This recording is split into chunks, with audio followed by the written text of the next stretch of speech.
दोस्तों, रेप एक ऐसा लफ्ज है जिसे सुनकर ही हर किसी की रूह कांप जाती है। मगर आजकल यह लफ्ज सुनना एक आम सी बात हो गई है, क्योंकि हमारे देश भारत में इस तरह की वारदातें बढ़ती ही जा रही हैं। हाल ही में कलकत्ता की लेडी डॉक्टर के साथ हुए रेप ने पूरे देश को हिलाकर रख दिया है। आज पूरा देश एकजुट हो रहा है और लोग इस दरिंदे को जल्द से जल्द फांसी पर लटकाने की मांग कर रहे हैं।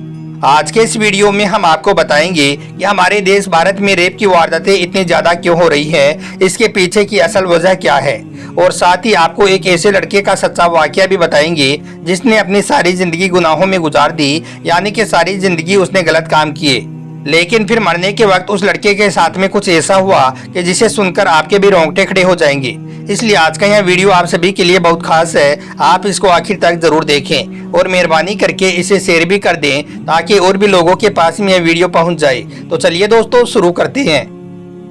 दोस्तों, सबसे पहले तो हम आपको बता दें कि हमारे देश भारत का कानून रेप के मामले में बहुत ढीला है। रेप के खिलाफ यहाँ पर कोई भी कानून सख्त नहीं है।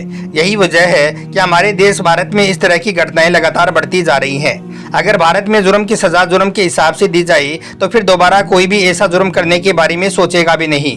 लेकिन हमारे यहाँ तो केस इतने लंबे लंबे चलते हैं कि इस बीच या तो मुजरिम आसानी से बच निकलता है या फिर उसे वो सजा नहीं दी जाती है जो उसे मिलनी चाहिए। रेप जैसा घिनौना काम करने वाले लोगों को ऐसी सजा दी जानी चाहिए कि उनकी रूह कांप जाए, और यही नहीं, हर उस इंसान को भी यह सबक मिल जाए जिसके मन में ऐसा करने का ख्याल आ रहा है। आज बहुत से देशों में रेप के खिलाफ सख्त कानून बने हुए हैं, जहां पर कोई रेप करने से पहले 1000 बार सोचता है। यही वजह है कि उन जगहों पर इस तरह के मामले बहुत ही कम देखने को मिलते हैं। अब आप सऊदी अरब में ही देख लीजिए, यहाँ पर रेप के मामले आपको ना के बराबर देखने को मिलेंगे, क्योंकि आपको मालूम है कि सऊदी अरब एक इस्लामिक कंट्री है, इसलिए यहाँ के कानून भी सरिया हैं। यहाँ पर किसी औरत का रेप करने पर सीधी मौत की सजा दी जाती है, और यह मौत की सजा भी इतनी दर्दनाक होती है कि जिसे देखकर हर किसी की रूह कांप जाती है। यहाँ पर रेप करने वाले गुनहगार को तब तक पत्थर मारे जाते हैं जब तक कि वो मर नहीं जाता है। अब आप जरा सोचकर देखिए कि यह कितनी दर्दनाक सजा है, क्योंकि गुनहगार को मरने से पहले काफी पीड़ा और दर्द से गुजरना पड़ता है। इसलिए फिर ऐसी सजा को देखने के बाद कोई भी इंसान ऐसा करने के बारे में कभी सोच भी नहीं सकता है। याद रखें, किसी भी अपराध की सजा जितनी जल्दी और जितनी बड़ी होगी, लोग उस अपराध को करने से उतना ही ज्यादा खौफ खाएंगे। यही वजह है कि सऊदी अरब में रेप ना के बराबर होते हैं, जबकि हमारे यहाँ पर इस तरह के मामले बढ़ते ही जा रहे हैं। इसलिए अब हमारे देश भारत की सरकार को भी इस रेप के खिलाफ कड़े से कड़ा कानून बनाना चाहिए, ताकि लोग इस घिनौने काम को करने से पहले 1000 बार सोचें। इसके अलावा औरतें भी सुन लें कि हदीस पाक में ऐसी औरत को निहायत ही बदचलन बताया गया है जो खुशबू लगाकर गैर मर्दों के सामने से गुजरती हैं। लेकिन आज हम अपने चारों तरफ देखते हैं, बाजारों में, सिनेमा घरों में, क्लबों में और होटलों में हर जगह पर औरतें बेपर्दा होकर घूमती फिरती हैं और अपने आप को वो मॉडर्न समझती हैं। अब ऐसी औरतें खुद ही सोच सकती हैं कि वो कितनी बड़ी गुनहगार हैं। याद रखें, जो औरत इस नियत से तैयार होकर अपने घर से निकलती है कि मैं कितनी खूबसूरत लग रही हूँ, मुझे कितने लोग नजर उठाकर देखेंगे, तो याद रखें उसकी कब्र में 99 सांप होंगे, और हर एक सांप की ताकत इतनी होगी कि अगर वो सांप इस जमीन पर सांस भी ले ले तो उसकी सांस की गर्मी से यह पूरी दुनिया तबाह हो जाए। और यही नहीं, कब्र में ऐसी औरत के चेहरे को कीड़े 3 ही दिन में खा जाएंगे। अब आपको एक ऐसे लड़के का वाकया बताते हैं जिसने अपनी सारी जिंदगी गुनाहों में गुजार दी। फिर देखें कि मरने के वक्त में उसके साथ क्या हुआ, जानकर आपके भी रोंगटे खड़े हो जाएंगे। इसलिए आप इस वीडियो को बगैर स्किप किए पूरा जरूर देखना। दोस्तों, हजरत हसन बसरी रहमतुल्लाहि अलैहि का जमाना था। आपकी एक शागिर्दा जो बाकायदा आपके दर्स सुनने के लिए आया करती थी, वो निहायत ही नेक और इबादत गुजार औरत थी। उस बेचारी का शोहर जवानी में ही चल बसा था।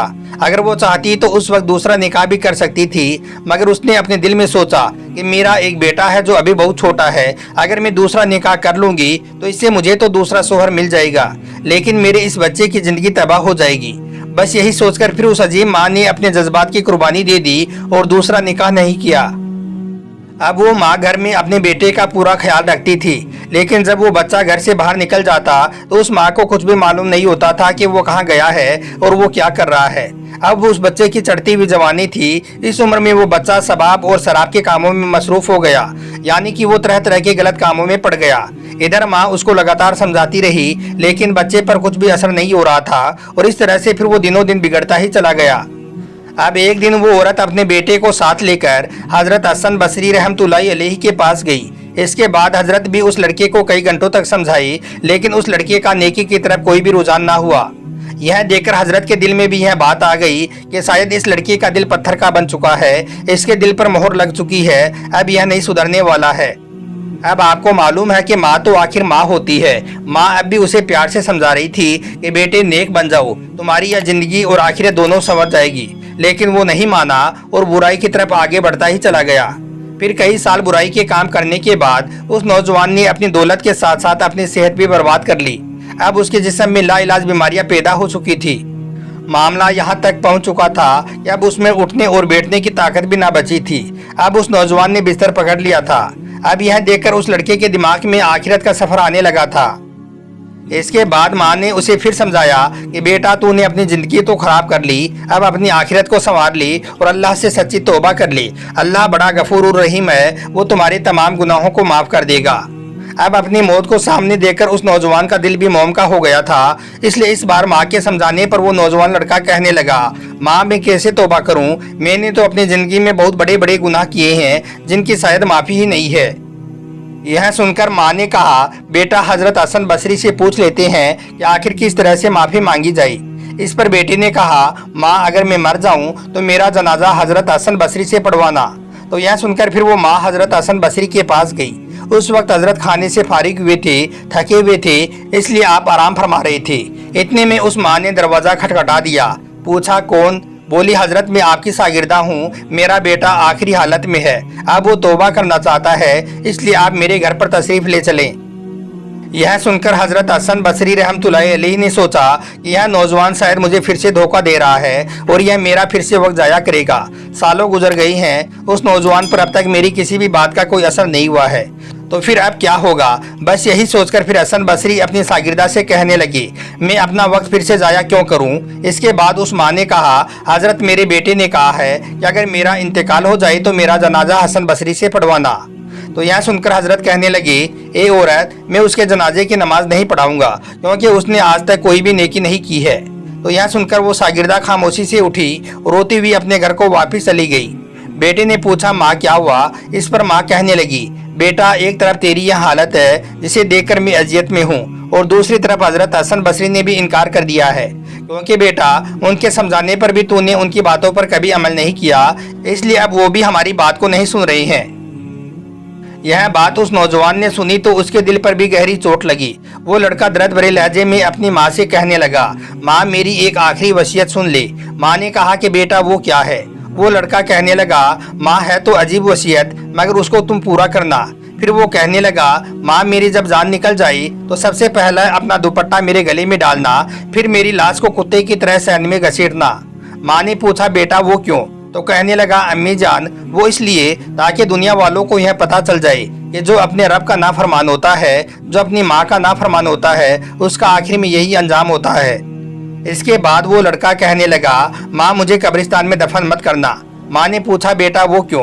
तो उसने कहा, माँ मुझे इस सहन में ही दफन करना, कहीं ऐसा ना हो जाए कि मेरे गुनाहों की वजह से कब्रिस्तान की और मुर्दों को तकलीफ पहुंची। अब दोस्तों जिस वक्त उस नौजवान ने अपने टूटे हुए दिल से अपनी नाफरमानियों का इकरार करते हुए यह बात कही तो अल्लाह ताला को उसकी यह बातें बहुत अच्छी लगी। अल्लाह को उनकी यह बात बहुत पसंद आ गई। इसके बाद उस नौजवान की रूह कब्ज हो गई। अभी वो माँ अपने बेटे की आंखें बंद कर ही रही थी, इतने में दरवाजे पर किसी की दस्तक हुई। माँ ने पूछा कि कौन है। तो आवाज आई कि मैं हसन बसरी हूँ। माँ कहने लगी, हजरत आप कैसी। तो फरमाया कि जब मैंने तुझे मना कर दिया था तो फिर मैं जैसे ही सोया तो ख्वाब में अल्लाह का दीदार नसीब हुआ। परवरदिगार ने फरमाया, ए हसन बसरी तू मेरा कैसा वली है, मेरे एक वली का जनाजा पढ़ाने के लिए तूने इनकार कर दिया। मैं समझ गया कि अल्लाह ने तेरे बेटे की तौबा कबूल कर ली है, इसलिए अब तेरे बेटे की नमाज जनाजा पढ़ाने के लिए हसन बसरी खड़ा है। यह सुनकर वो औरत कहने लगी, ए अल्लाह तू कितना करीम है कि मरने से चंद लम्हे पहले अगर कोई बंदा शर्मिंदा होता है तो उसकी जिंदगी के गुनाहों को माफ कर देता है। सुभान अल्लाह। तो दोस्तों इस वाक़ये से हमें यह मालूम चलता है कि अगर कोई शख्स चाहे कितना ही बड़ा गुनहगार क्यों ना हो, चाहे उसने अपनी ज़िंदगी में कितने ही गलत काम क्यों ना किए हों, लेकिन फिर जब मरने से पहले पहले उसे शर्मिंदगी और अल्लाह के नज़दीक जवाबदेही का एहसास हो जाता है, अपने को अल्लाह का मुजरिम और खतावार समझने लग जाता है और फिर सच्चे दिल से अल्लाह से माफ़ी और बख्शिश मांगता है, तौबा करता है, तो अल्लाह ताला उसके तमाम गुनाहों को माफ़ फरमा देता है और फिर वो अल्लाह की नज़र में इतना प्यारा हो जाता है कि फिर ऐसा लगता है जैसे उसने अपनी ज़िंदगी में कभी कोई गुनाह किया ही ना हो। याद रखें, कुरान पाक में तौबा और इस्तिग़फ़ार करने वालों के लिए माफ़ी और बख्शिश ही नहीं है, बल्कि अल्लाह की खास इनायत, मोहब्बत, उससे प्यार की बशारत भी सुनाई गई है।